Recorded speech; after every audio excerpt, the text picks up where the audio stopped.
There is a number hanging over this country that almost nobody talks about at the dinner table. $4.5 trillion.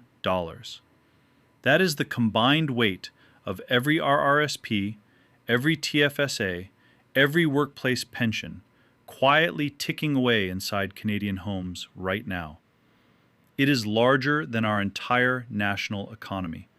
It is the single biggest financial machine our country has ever built. And somewhere inside that enormous number is your balance. But here's the uncomfortable part. Almost none of us know if that balance is ahead, behind, or quietly drowning. So today, we are going to walk through the three numbers every Canadian secretly measures themselves against. $100,000, $500,000, and the big one, $1 million. When do Canadians actually hit these milestones? How many never do? And what separates the people who cross the finish line from the people who retire on tea bags and cold porridge? Grab your coffee. This one matters. The first $100,000 is not a financial achievement.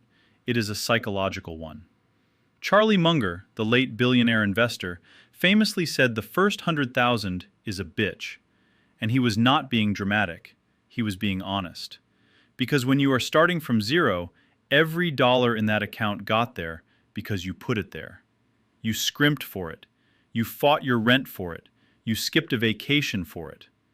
According to RateHub and StatsCan, the average Canadian in the 35 to 44 age bracket holds roughly $49,000 in their RRSP, with total retirement savings, including TFSAs and workplace pensions, landing closer to $104,000. So the math tells us something very specific. For the typical Canadian, the $100,000 milestone gets crossed somewhere between the ages of 40 and 44. Not in your 20s, not in your 30s, your early 40s. That is when the average Canadian finally plants a flag on that first peak. And here is the beautiful thing that happens at exactly this point. Something quietly shifts.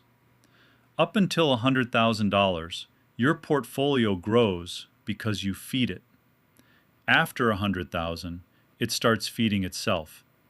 At a 7% average return, $100,000 generates $7,000 a year out of thin air, which is more than many Canadians contribute to their RRSP in a full calendar year. The engine stops running on your paychecks. It starts running on time.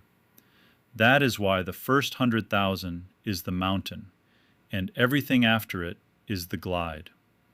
Now we climb higher, and this is where the story gets uncomfortable. $500,000 is the benchmark most Canadian financial planners quietly consider the minimum for a modestly comfortable retirement without a defined benefit pension. It is the number that buys you groceries, heat, a used car, and the occasional flight to see the grandkids. But according to Statistics Canada's latest survey of financial security, the average unattached Canadian between the ages of 55 and 64 holds roughly $377,000 in retirement assets. When you add their other financial savings, that total climbs to about $446,500. Read that again. The typical single Canadian, right on the doorstep of retirement, is still $50-some thousand short of the $500,000 mark. Couples do better. A couple in the same age bracket averages around $645,599 in retirement savings, plus another $163,600 in financial assets. Together, that is roughly $809,100, comfortably past the $500,000 marker. But the unspoken truth is this. If you are single, divorced, or widowed heading into your 60s, $500,000 is a number most Canadians will never reach. Not because they did not try, but because the system was never calibrated for one income to carry the full retirement weight. And that brings us to the quietest crisis in Canadian personal finance. There is a number in Canada's retirement data that refuses to go away: 17%. That is the gender pension gap, according to Ontario's Pay Equity Office and Statistics Canada. For every dollar of retirement income a Canadian man receives, a Canadian woman receives just 83 cents. And here's the part that stops financial analysts cold. This gap has actually widened since 1976, when it stood at 15%. Why does this gap exist?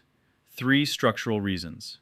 First, Canadian women aged 20 to 54 still earn roughly 12% less than men on average, which means smaller contribution room from the start.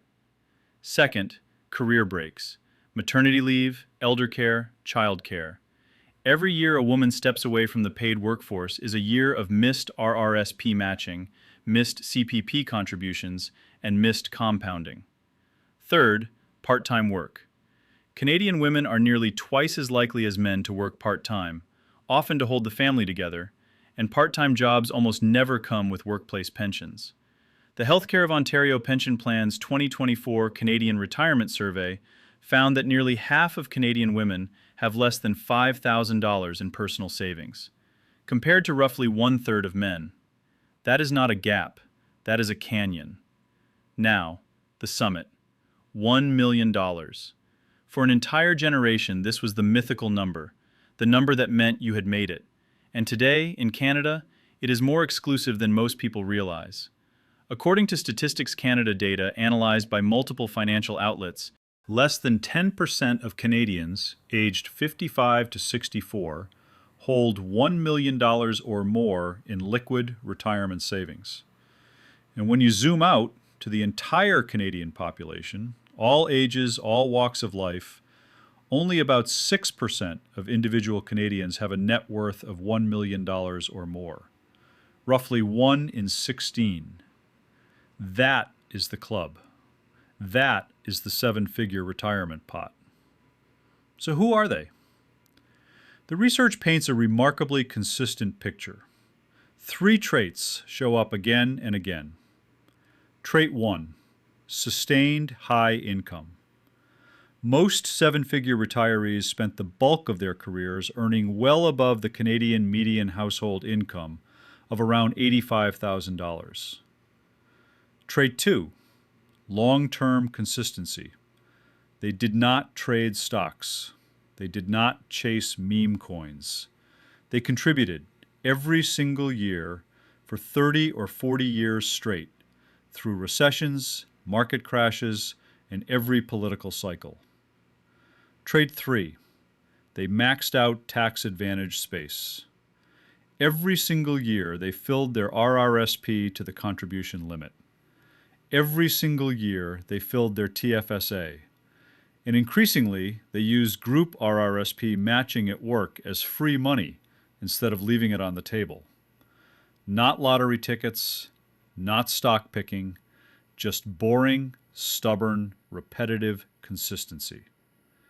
Here is the benchmark Canadian financial planners actually use. It is called the 70% rule. The idea is simple.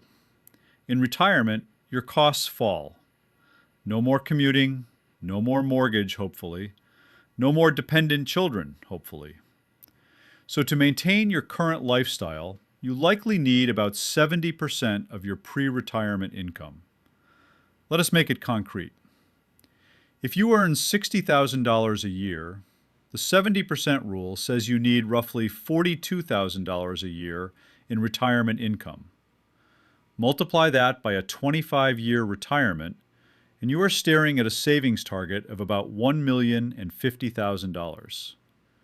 Now the good news. You will not need every dollar of that from your own savings. The Canada Pension Plan pays an average of roughly $899 a month in 2025, with a maximum of $1,433. Old Age Security adds another $727.67 a month at the maximum. Combined, a full benefit retiree could receive just under $26,000 a year from government pensions alone. But, and this is the punchline, that leaves the average Canadian still needing to cover roughly $16,000 to $20,000 a year out of personal savings, which is exactly why the $1 million target keeps showing up in every financial planner's worksheet. If there is one secret I want you to take away, it is this.